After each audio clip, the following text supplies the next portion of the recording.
Cool. So here we are at another one of the town of Avon's electric vehicles. Can you tell us a little bit about what kind of car this is and what duties it's performing for the town? Yes, of course. So this is what the newer Volkswagen ID4 all-electric vehicle. And when the town first decided years ago to try to converting to all-electric, obviously we did our research and looked into a bunch of different vehicles. And we had a few specific requirements that kind of fit our area. The town of Avon's kind of a unique town with the ski resorts and everything, but our beautiful fall and summers as well. Right. So we needed something that, one, we could fit a decent amount of people in for heading to training. It had to be all electric, which we preferred. Then we were looking for something that was all-wheel drive, which turns out it's harder to find in an all-electric vehicle. Most of them are front-wheel drive, but we need all-wheel drive for our intense winters we have, and we have to go over the passes to Denver for training or for meetings or whatnot. So we were looking for something that's all-wheel drive, but we also we work for the sorry, I'm drawing a blank here. The citizens of the town. We work for the citizens of the town, and we need to do what's right by them and the taxpayers. So we had to find something that was all electric, all-wheel drive, for a fair price.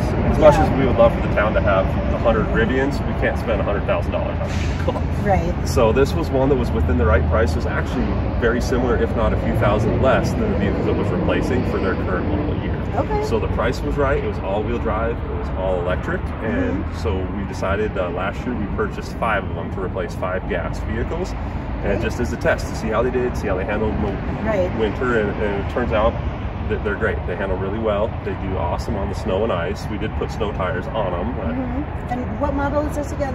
This is the ID4. The ID4. Yes. All right, great. And what year did you guys buy these? We bought 5 of them last year in 2022, and we liked them so much we bought 2 more in 2023 at the start of the year, with more on the docket as vehicles become due for replacement. Because we're still trying to follow our typical vehicle replacement schedule. As much as we'd love to just wipe it all out and start fresh with all electric, we can't do that with the funding, and it's not right with the vehicles. It's not the fiscally responsible choice, but we're doing it as fast as we can with what fits our schedule. We had 2 vehicles due for replacement this year, so both of them got replaced with ID4s. So we now have 7 of them. And any issues with performance, like handling themselves in the snow, getting warm enough, anything like that? No, we haven't had any issues at all. They do have some nice settings too, which it's not specific to Volkswagen. I'm not a Volkswagen salesman by any means, but I also know that the all-electric F-150 has this setting too. But if you have it plugged in overnight, you can program it off its dash to say, I start my shift at 8 a.m., so at 7:45, during the summer, turn on the AC so the car's nice and cool, you're not wasting power, and you can take off.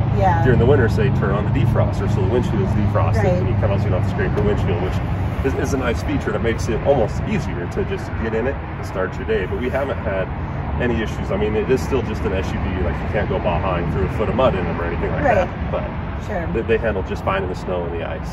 That's great. And I noticed behind us we have one of your all-electric buses. Yes, ma'am. Tell us a little more about this bus and the rest of the fleet of these buses that go around town.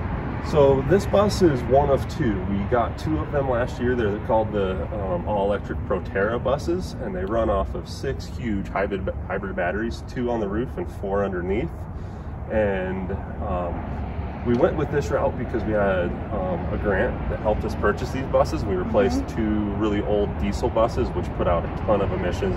They were the definition of rolling coal. You drive down the road and there would be black smoke coming out of the exhaust pipe on them. Yeah, so, which is especially heartbreaking up here when it's so beautiful. Exactly. So we've had a few issues with them. It's kind of a different company, and it's a newer model, which you'll have that with any manufacturer. If they come up with something new, you're going to have to work out the bugs for it, which we're dealing with. This bus is actually out of service right now, but the sister buses, I saw it running this morning on my way into work, so that's good news. And the mobility department and our operations manager set a goal that I want to say be 100% electric buses by 2035, maybe.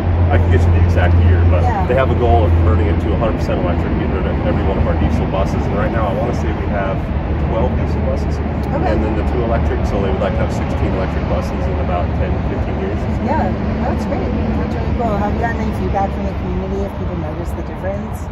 Some people have, and right down the road from us, Eagle County, they also run the bus route for the county outside of the town. Right. And they have 3 of these electric Proterras, and they've been trying to make a big deal out of them, but sadly they've had a few that have had issues too. They're out of service, so they haven't had the presence that we would have liked. So we're looking at going with different manufacturers. Still want to stick with electric buses, but we're going to look at going with Gillig makes an electric bus, and Gillig's the company that our diesel buses are made from. Okay. So we're going to check that route as well. But for the people that have noticed it and are aware of it, we've gotten positive feedback. And then obviously town council is ecstatic. They love the electric buses. They love the fact that we're getting the ID4s and the hybrid police vehicles. The word's getting out there. It's just taking its time. Yeah, absolutely. I think it's normal to have some bumps and, like along the road with adopting new technology. Exactly. But yeah, again, it's really great to see Avon be such a leader in the journey around municipal electrification. And thanks for sharing some of the cool new toys and electric vehicles you guys have out here. And what do you think are the biggest barriers to reaching 100% electric with your fleet? So the biggest barriers, and we've already looked into it, and I've reached out to some manufacturers to try to see about how to overcome it. For example, the biggest issues we're run into is with our operations department. We have 5 heavy-duty plow trucks that clear the snow during the winter, and those will run for 18, 20 hours a day, and they just stop to eat lunch, fill up with diesel, and go back out on the route when we have the busy snowstorms. Right. And they don't make an electric plow truck that's heavy duty yet. I know they have electric on their over-the-road semis, but that's very different than what our trucks do. Sure. And it requires a lot more power to run a snowplow up and down, up and down, up and down, other than just driving down the interstate. So they haven't even, I know that they've been looking into it, but they don't even offer any options for that. That technology. Correct. Yeah. And then same with even with our light-duty plow trucks. I reached out to a few different manufacturers that have the all-electric pickups, and like I said, we have 2 F-150 Lightnings on order, but those are for our building maintenance department and our mobility department. So they're not coming equipped with a plow or anything like that. But any one of our light-duty pickups that you see in our parking lot, it's going to have a snowplow on the front and what they call a Tommy lift gate on the rear. So it's that metal electric lift gate that folds down and drops. So they can load lawnmowers or whatever they need to in the bed of it. And when I talked to the manufacturer of the electric trucks, they basically told me we can get it with the lift gate, but it's going to take down your power a lot quicker. And if we put a snow plow on it, they're like, believe it or not, they make a plow package for electric trucks, but you're going to plow 1 sidewalk and have to charge. So they're aware of it, and it's just the technology isn't there yet. It's coming, and Avon's on board. I'm watching it. I read the articles. I pay attention. And the second something that's available, that's feasible, that actually still fits our needs, we'll jump all over it. Yeah. Well, that's awesome. Great to hear. Thanks again so much for your time today. Yeah, of course. Happy to. Awesome.